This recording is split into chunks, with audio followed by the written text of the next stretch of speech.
My name is Kathy Wellick, and I'd like to welcome you to Workshop Wednesday, December 18th, 2024. It is almost the holidays. I hope a lot of you are able to take some time off next week. This month, what we're going to talk about is how to maximize assigned vehicles in the FleetCommander system. So as people know, there's a lot of different ways that you can put vehicles into the FleetCommander system. So we're going to really focus on those assigned vehicles that sometimes people don't think to put into Agile FleetCommander, and really to have your whole billing algorithm and everything set for all your vehicles. It's great to put the long-term assigned vehicles in as well. Just a reminder for those of you who are new to Workshop Wednesday, this is our monthly FleetCommander Knowledge Series. Our webinars are conducted each month on the third Wednesday of the month from 2 to 3 p.m. Eastern, so you can set a placeholder on your calendar for next year as well. Your feedback is needed to identify topics for the monthly webinars. These webinars are for you, so we want to know, what do you want to learn about, so we can give you a deeper dive into those specific topics. And then also, please tell us, what you're interested in. We have a QR code at the end that we'll show you today. And with that on the smartphone, feel free to tell us what topics and so forth you would like to have in 2025. Before we begin, just a couple of rules to let you know. This webinar is being recorded. Your mic will be muted during the webinar. And then a recording of the webinar will be available on the YouTube channel, and a copy of the slides will be sent out by Anna a couple business days after the Workshop Wednesday. Asking questions is so important. Again, these webinars are for you and for us to learn together. So it's very important that you feel comfortable being able to let us know your questions and so forth. So when you ask a question, what we need you to do is click to show the conversation button, which would be at the top of your screen. Once you do that, it will bring up an area for you to type your question. And when you do that, please make sure you list your name and your organization, because that does not always show up for us. So if there's any questions that we need to follow up with you on after the Workshop Wednesday, it's important that we have your name and where you're from so we can follow up appropriately with you. Again, today we're going to talk about how to maximize assigned vehicles in the FleetCommander system. And I will be doing the presenting today, and I'm Kathy Wellick, the Senior Director of Client Success here at Agile Fleet. I also have on the call today a couple other employees. Excuse me, I got a tickle. Todd Parks. Todd, you want to say hi? Hello, everybody. Had to come off mute there. Sorry about that. And then we also have Ron Katz from our sales department. Ron, do you want to say good morning, good afternoon? You bet. Hi, everybody, and welcome to Workshop Wednesday, and hope you all have a great holiday season if we don't chat before the end of this webinar. Thank you, and thank you for giving me a chance to clear my throat there. And we also have, I'd like to give a shout out at the end of the year here. She is our rock to Workshop Wednesdays behind the scenes, but Miss Anna Shea, she's the one who is always sending out the reminders for us, always making sure that the equipment is set up and so forth. So Anna, we couldn't do this without you. So thank you for all you do for us. Yeah, thank you. Happy to be here. Thanks. So with this today, when we talk about the assigned vehicles, we're going to talk about capturing the owner and responsible user information. We're going to talk about the user interface overview. And we're going to talk about mileage and maintenance notifications and alternative methods for capturing assigned vehicles. So let's get started. Now, just as a reminder, a lot of clients call long-term rentals different things. So many names can mean the same thing, right? So when we think long-term rentals, some people also kind of call them assigned vehicles. So a vehicle that's permanently assigned to a department or to a person. Some people call them yearly rentals because they're out yearly to a client. Some people call it long-term. So just kind of remember in that context that it can be called multiple different things. So if you do see a little bit of a different term, that is why. And we do have, some databases and stuff that are testing databases that we pull some of the information out of. So if any of the information, looks slightly old or anything like that, it's just because I'm going into a test database. But just want to remind you that long-term rentals definitely can be different things. So whatever you call it, it's okay. And we're going to talk about how you can continue to put those in the system. So it's so important when you have long-term reservations that you make an actual reservation in the system for that vehicle. There's many reasons from, utilization and so forth, many reasons to do this, but the main reasons, number one, is you need to know the vehicle's chain of custody, right? So who has that vehicle? Who has ever been audited? I know could randomly get an auditor that would call anytime throughout the year, and they'd pick a license plate number and they would say, who has it? Where are they? And I would have to produce that information. So it's really important to know the vehicle's chain of custody. And to know that, those are really part of the access groups are going to help in that chain of capacity, trying to see who is able to use those vehicles. So the access groups are going to be part of it, as well as the users access groups. So it's going to be, sorry, let me go back there. The vehicle access groups. So who can be allowed to have those vehicles, first of all? Those certain types of vehicles, whether they have to have standard training, does it require a CDL, anything like that. So before you can have a vehicle assigned long-term, you have to be able to pass the access groups test, right? So you would set up your access groups based on who can access those vehicles with the groups. And then next, the access group on the user side, which looks very familiar, but it is the user information, as you can tell on the top. So in the long-term rentals, you can make different usage types in your configuration setup. So this is where people sometimes call it different things. So in this example, if you were to set up long-term rentals to be part of your fleet, you would first want to configure that usage type. So you would go into your configuration, you'd go into usage types, and you would be able to activate it.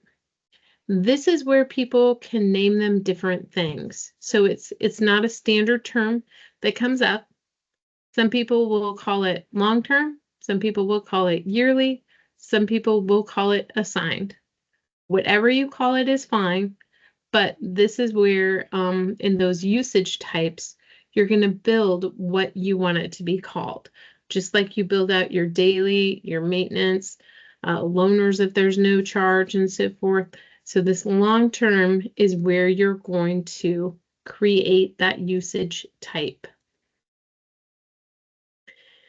Next, in the long-term rentals, it's really important to know what site the vehicle is at as well. So you're going to have the yearly rental usage type show up on the reservation, and it will also tell you the site. Another reason that it's very important to have a reservation for long-term, not only needing to know that vehicle custody situation, but needing to know when is that vehicle expected to be returned. If you need that vehicle for someone else for future reservations, or if you need that vehicle back to go to sale, you need to know when to expect that vehicle back. So it's kind of, that looking into the future, when is this vehicle going to come back? So as you can tell on this reservation screen, it's very important to put the return date and time. Now, as you can see in this example here, this reservation was scheduled for 12/2 of 24, and it goes out to 12/31 of 2030. This personally, in my fleet, worked very well on any long-term, yearly, whatever you call it again. I would always use December 31st of whatever year it is that I think it's going to return. And I would put 11:59 p.m. Reason being, as you're doing your annual reports and you're trying to see which vehicles, are due to come back, and you're trying to see what vehicles you need to purchase and so forth, it's really easy to do a search on your yearly vehicles and kind of know the age and so forth too of when they're coming back. So if the vehicles, it's very easy for people to forget the exact date they're supposed to bring a vehicle back 6 years from now. If they picked it up, in December of 24, they don't know that they're supposed to bring it back, in July or August or whatever. So just putting it in the last day of the year is so much easier to do a search for. So if you need to extend any yearly reservations out because you decided to run those vehicles longer than what you anticipated because you don't have enough money in the budget to replace all the vehicles you want to replace, it's very easy to do a search for the return date and time of vehicles and find those reservations that need extended. So it's just personal habit. It worked very well for me. If you find you might like to prefer, June 30th or into your fiscal year, just make it be consistent so it's easy to answer questions and so forth for clients when they call you to ask about their yearly. And then also on the long term, you'll have the actual pickup date and time, and then you'll have the actual return date and time. It is quite common, as you can see on this reservation, even though it was scheduled to go out on 12/2, it's quite common on yearly reservations in fleets that they don't go out on the exact day that they were planning to. Typically, if it's an assigned vehicle, it's usually an employee coming from, off-site or from another state or whatever to make the transition on the vehicle. So there could be flexibility in the days as to when they're going to come. So then you actually have your actual pickup time and date as well for that long-term knowledge. Then the next most important reason to be able to have a reservation set up on these long-term rentals are for the billing purposes.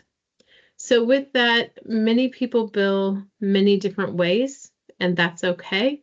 Some people bill actual fuel cost. Some clients bill a flat rate.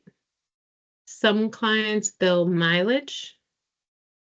Some clients bill a combination. Any of those are fine, but to be able to bill, you have to have a reservation in the system. And why bill two different ways? Why keep the yearlies or the long-term out of the system and then have to do a manual billing process somewhere else? Bring your vehicles into the system, use the automated billing and so forth, and be consistent with everything that you have for your fleet in one spot. With that too, in the billing, when you do your billing export tool, the usage type that you set up for those vehicles will also be included in there. So again, if it's yearly or long-term, it will be in there. So you'll just want to make sure that that's the one you're choosing when you run your annual billing report. Next, let's talk about maintaining the responsible user. So it is difficult at times when a vehicle is assigned to a department, right? Because there might be multiple users. But when a vehicle is assigned to a certain person, it's very easy to do a lot of good information and time-saving steps with Agile Fleet Commander when it is set up with a responsible user. So responsible users really can help you, maintain the different maintenance schedules and so forth, and be able to email them to remind them to bring in their vehicle for service. It also helps to be able to get mileage collection. That is another thing that the system will allow the drivers to report the usage and their odometer miles, but you got to know who has that vehicle. So in the long-term rentals, again, there's different usage types that you can call it. But with that, when you go into the reservation and the vehicle information, you want to maintain responsible user. This definitely needs to be checked so you can make sure that it will bring in the responsible user for the appropriate emails. So with that, when you have the responsible user, when you go into the contact information on your vehicle page, your vehicle information page, you want to set up the owner department with whoever owns the vehicle. But then in the contact information, the responsible person is the responsible user or who that is assigned to. And that is who the emails and so forth will go to. So as you can see in this example, we want to manage maintenance and we need to send out an email. So we're in our maintenance tool, we're going to click the email.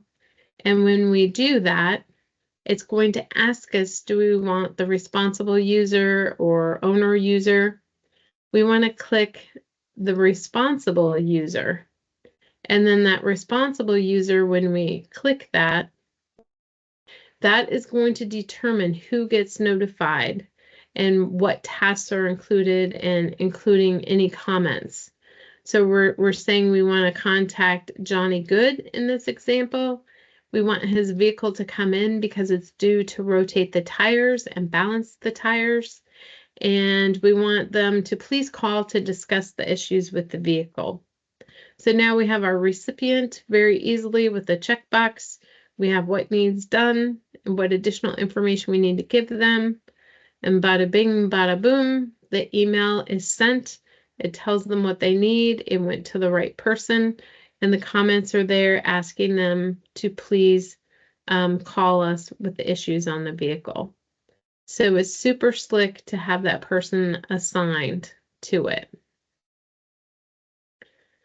Now we're going to move on and we're going to go to talk about capturing different usage and odometers. So you can get odometers from so many different places in the system. You can get them from work orders. You can get them from fuel records you bring in. You can get them from motor pool dispatching, both in and out. You can get them from GPS telematics, whether it be at engine on and engine off, or whether it be at a set interval that you want it to ping.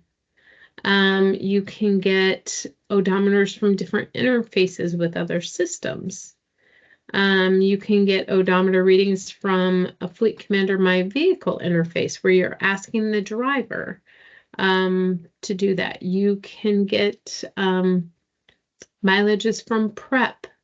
You can get mileages so many different places. So when you need to talk about mileage and look at mileage, and you have a question on mileage, the great place to go is in the vehicle profile. So if you go into the vehicle profile and then click the mileage tab, this is all the mileages from all the different sources into one spot. So if I were to go to the fuel tab or the telematics tab, it's only going to give me information and odometers on just those fuel transactions or just telematic transactions. But the mileage tab gives you records from all the different sources, as you can see in that drop down. So it gives you from the work order, it gives you from the fuel records, it will give you information from dispatching in and dispatching out. So in this example of dispatching in, here it's in-vehicle hardware. So there was an ignition off event. Each of these different things will put a mileage into the mileage tab. So with that, if you ever have mileage that is off, this is the best place to go to try and see where. It tells the story, right? It's telling you the story of what the mileage was, when, where, and what activity was happening when the mileage was that. So if something was put in wrong, mileage was put in wrong, say on a work order, you'll be able to find that. And this is just another example too of mileages where the driver added the mileage and so forth. So on this, they had reported their mileage. So they talked about they removed the vehicle from Union Station, transferred it to the fleet storage, and the vehicle was not taken home during this time. So you can get all kinds of different information from these reports. Now, to request mileage, you can request mileage from your drivers of annual vehicles and so forth, yearly vehicles if you want. And to do that, you can go into the request mileage tool. And with that, again, we talked about our responsible user, right? That's our person who has it checked out, who has that vehicle long term. So we're going to go ahead and mark by responsible user. We can put our dates in and so forth, what access groups we want to have their mileage filled out and so forth. And then we're going to go ahead and generate a list of vehicles. That list then generates, and you will verify the list that you want to email. So if there's any that you want to deselect off the list, then you could do so here. And then you will go ahead and you will send the email. So this will go to the responsible person, and then it is going to ask them to click the link and fill out their current mileage. So it's a very quick way to send out a lot of emails requesting mileage. Now, some people use this every month because they want to make sure that their users are sending in the mileage. Others might just get the mileage from fuel records. Either way is okay. It doesn't matter as long as you're following what process you need to have followed. As you can tell too, they can also report business or personal miles. So that's important if you need to tax your customers for personal mileage that they put on your vehicle, your work vehicle. So basically they would click if it's business or personal, they choose their vehicle, start date, end date, start mileage, end mileage, and they would add that trip. Some people might want them to do it for every trip and keep a continuous mileage log. Others just want a month in a review. That's where policy comes into place, and whatever your policy is and whatever your best practice is, just make sure you follow that and set it up accordingly. So with that, you then will get different reports and so forth. So for the period of 1/29 here through 7/29 for this particular person, I'm sorry, that's the date that they had the vehicle out. But for the period of July of this year, they wanted to know what their different mileages were. Okay, so they refreshed their screen, they went into their report, refreshed their screen, and then this has the different mileage information that they had input. So they too can go in, and your driver can go in and look and see what mileage they had reported for the month. With that too, you can put, different messages and stuff so they can acknowledge that they've read and understood the company's corporate document regarding community and what the tax benefits and implications are and so forth. You can have them add the trip. You can do it a couple different ways. You can have them divide the commuting miles versus business miles and add the trip. So it really is very, very easy for them to do. And it's so much easier than trying to chicken scratch and read it. But with that, it'll calculate the miles, and it will keep the history as well for easy review. And on this one, so this was the previous screen. We were trying to input 129 miles. Of those, they said 18 were commute, 111 were business, and they added the trip. So it's very easy to put commuting miles in as well. So then there are a couple mileage reports and so forth that you can use in Agile FleetCommander. So this first one is a mileage transaction detail report.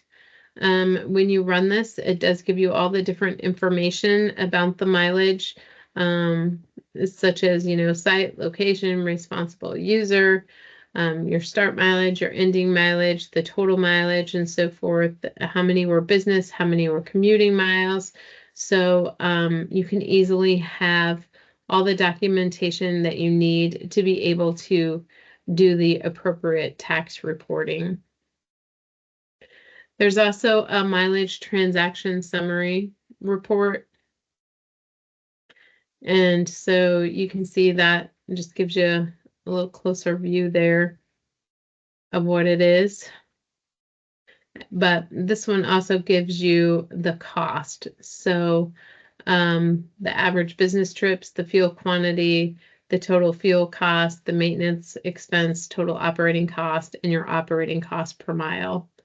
So this one gives you a lot more information and just trying to make sure that you're monitoring that cost per mile on each vehicle. So when you do mileage reporting request, just consider the impact of the imputed income. So personal use of an employer-owned vehicle is a taxable event. So it can include, weekend or evening use, vacation use by non-employee family members, commuting, personal errands during business hours. And again, I highly recommend too that as you have all these different rules and so forth for these taxable events, put them in your policy and make sure you go back to the basics and have people be signing off on the policy the first time they use the system, and then at a minimum every year thereafter. It's so important to remind people of the rules and to make sure that you have it captured that they accepted those rules and so forth. With this, you can, establish vehicle, the value. So your cents per mile times your annual lease times percent of personal miles and so forth. So you can establish that value of the commute and capture mileage and trips. So you can't charge a monthly personal use charge, and you must be able to back up the imputed income with data, right? So use those reports. So today's is kind of short because I went through it fast, but we will get to questions and so forth if you want, but I just wanted to tell you a couple of exciting things. So I just wanted to remind you of your resources. So our staff did to get to be all together. We had pretty much everybody, which was great. I don't know how that moved. But these are the people behind the scenes that are helping make things happen for you. I can honestly say it's a very dedicated team, And as they're smiling, just imagine them saying happy holidays to you, because I know that's what they're thinking. And it's just fun to share their picture. And so you can see, it takes accounting, it takes, development, it takes HR, it takes all kinds of people behind the scene to make Agile Fleet Commander happen. And we're the fortunate ones, Todd and I and Ron and so forth, that get to see you much more often in person as well. But this is the whole team that backs you. Is your fleet running at full speed? If there's any questions that you have, or you want to go over things and find out, what's going on. I don't know why my screen keeps changing there. I'm not near my mouse. Anyway, Todd or I would be happy to meet with you, right? If you want to run ideas past us and so forth, we're here to help. And anything you need for the new year, we are gladly here to help listen to your ideas and give you advice as to what you would like to do. Happy to announce that Command 2025 is set, so you can mark your calendars before the new year even. So that is super exciting. If you take nothing else away today, please take the dates of Command 2025. So we are going to make our way to the University of Minnesota in beautiful Minneapolis, Minnesota. And the conference is going to be held October 7th through October 9th. So we're super excited to have the venue all locked in already. And, there's going to be plenty of opportunities for networking and learning from your peers. We will have different employees giving presentations, as well as clients giving presentations too. Also, just a reminder, Workshop Wednesday, we would like to start featuring the different fleets next year with our Workshop Wednesdays. So if any of you are willing to highlight or give a little overview and or a lesson of something, or that you're doing really well in Fleet Commander, or reports that you really like, or, you have something to show on your fleet, some really cool items that you're doing on your fleet, or an award that you've won that you'd like to talk about and so forth, we definitely want to hear from you. You can put your information in the comments, or you can email me, but I would love to have a schedule filled out. I've had a couple people reach out saying they would like to help with the Workshop Wednesdays, which I think is fabulous, because there's nothing better than learning from your peers, right? And so please, if you would be interested in helping, you don't have to do the whole, hour. You can just do part of it, but we'll help you with screens and stuff like that. But we just really want to showcase all the great things that each of you are doing, because you really are doing amazing things. And I always found as a client it was best learning from my peers, right? Because they're the ones in it every day, trying different things and so forth. So please reach out to me at kwillick@agilefleet.com. And I will help coordinate a month for you to help with the Workshop Wednesday. Also, if you haven't been there yet, please go to FC Drive. This is our newest tool for the clients. It is our database, our knowledge database, and it is super slick. It is amazing. You can ask different questions, put in different topics, and all kinds of different articles will come up, as well as short videos, which is very helpful. So I'm so proud of the implementation team and the support team that have done the videos and done the articles this year and got this tool off the ground. It really is helpful, and I hope you try it. Just a reminder too, we have our YouTube channel. So our Workshop Wednesdays do go into that YouTube channel. So please subscribe to that. We also have, the agilefleet.com online resources, our fleet management blog, our quarterly webinars and so forth. And so please be a part of that. The more active you are, the more you learn from your peers and the more your peers learn from you. Share your accomplishments, be a thought leader. I think you saw in our newsletter that came out this week, we had a client that won a sustainability award. So Arizona State University for their vehicle sharing program. So congratulations to John Mack and his team. That's exciting. I know you all are doing great things and we would love to hear from you and help spread that good word about your team.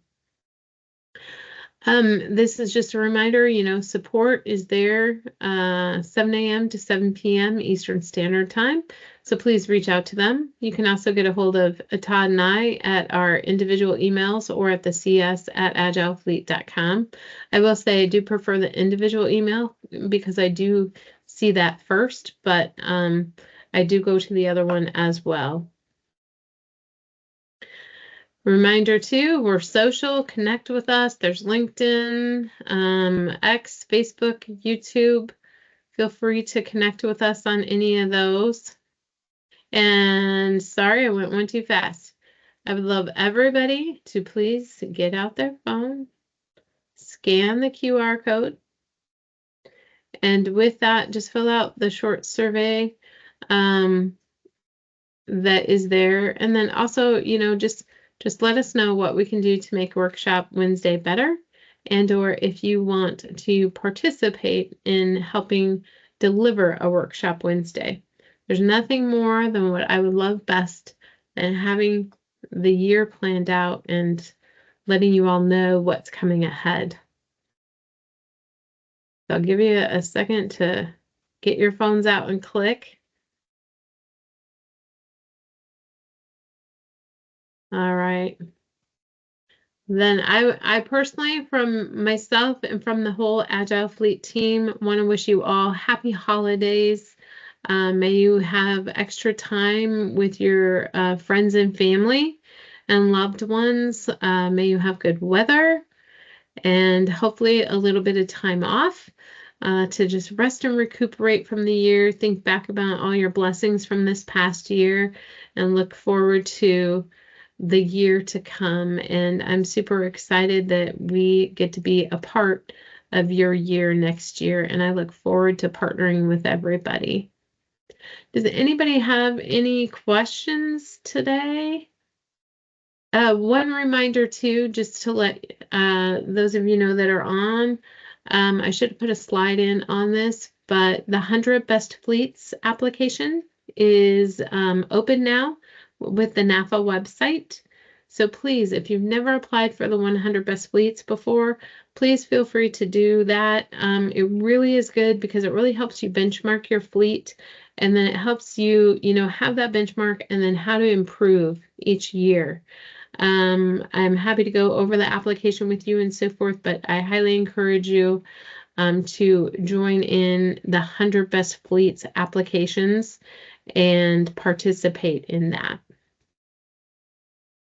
If there are no questions, again, thank you so much for being a part of Workshop Wednesday, and have a wonderful rest of your year, and I will see you next year in January.